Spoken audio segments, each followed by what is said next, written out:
Of all the time-honored regiments of the British Army, there's none with greater glory than the Lancers.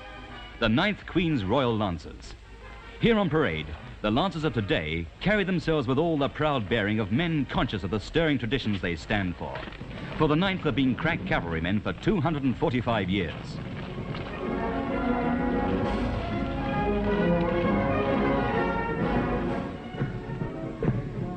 Cavalrymen.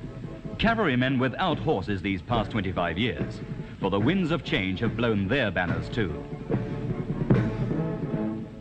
As they follow their colonel here, the 9th Lancers are beginning the slow march into history.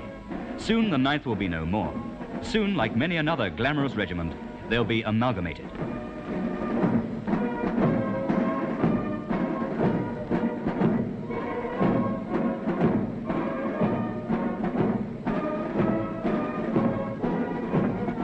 Soon they'll be swallowed up in the latest reorganization of the army to form, with the 12th Royal Lancers, a brand new regiment to be called the 9th 12th Royal Lancers, the Prince of Wales. In its 245 years' existence, the regiment has charged its way into battle honours galore, cavalrymen supreme.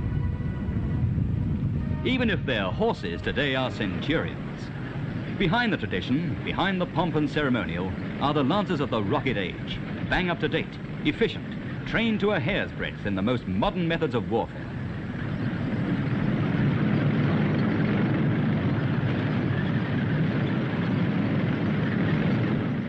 For a quarter of a century now, the 9th have ridden tanks in peace and war. Today they charge on tracks of steel, across country their predecessors would know as cavalry terrain. Even now, in the 1960s, the officers keep their own horses. It's part of the tradition. It's expected of the Lancers. And there's nothing like riding a horse, they'll tell you, for getting your eye in as a tank soldier.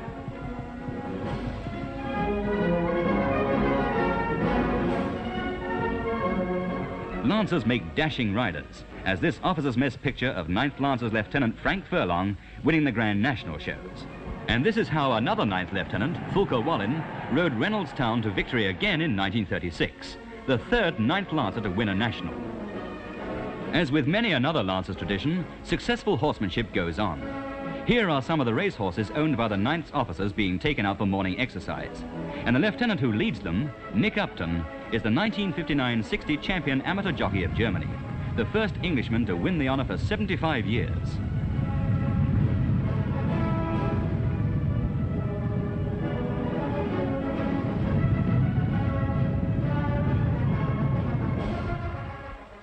But now, back to England, back to Blighty and ceremonial parades and a fresh identity under the new order.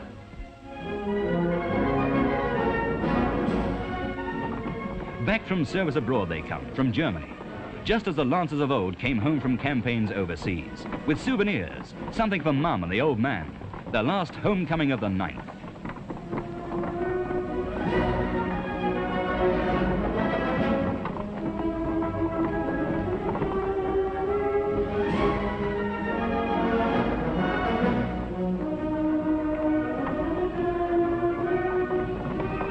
Back they come to the open spaces of southern England, to the downs near Salisbury, to Tidworth, and, inevitably, polo.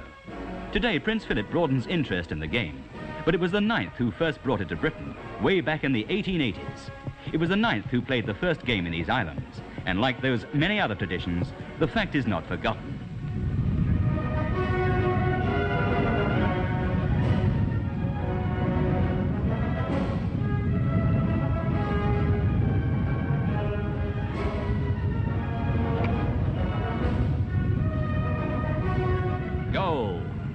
If you come across a 9th Lancer with time on his hands, watch out for the horses.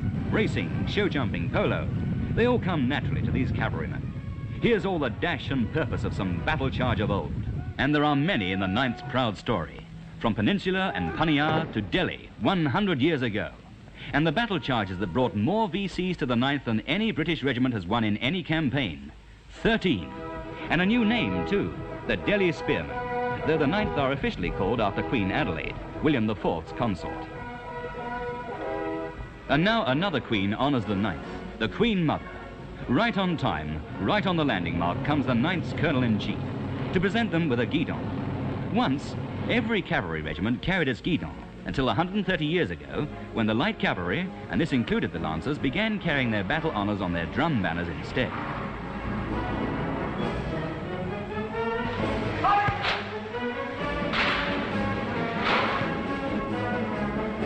And the Queen Mother, who has so many links with Scotland, inspects the regiment that was first raised as Wynn's Dragoons in 1715 to help fight the Pretender's troops.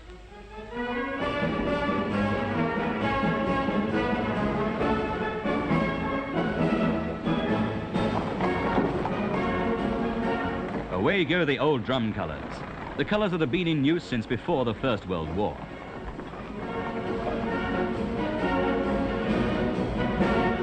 And in with a new guidon, a banner that represents a milestone in the 9th charge down the centuries, a standard flying in the wind of change. For all too soon, the 9th will be no more.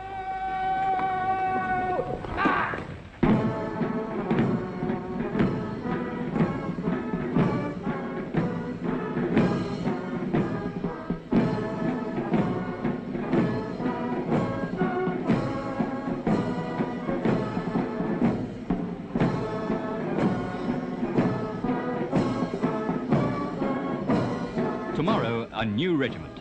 A regiment of Lancers that will keep the best of the traditions and customs of both the 9th and 12th, from which it will be formed.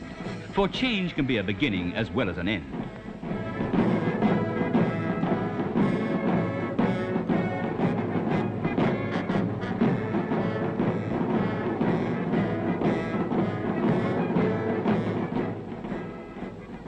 None regrets the passing of fine old regiments more than the old comrades, the soldiers of yesteryear, who remember their days with the 9th, the withdrawal from France in 1940, the desert and El Alamein, and the smashing of the Gothic line. The 9th were in those places. And there are old Lancers here today who know what this historic last charge of the 9th back in 1914 was really like, for they were there.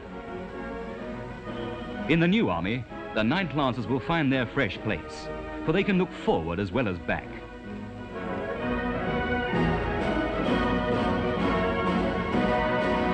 Forward into the 60s. They have their place in history, and their place of duty too, in tanks, as part of the NATO shield that guards the freedom of the West.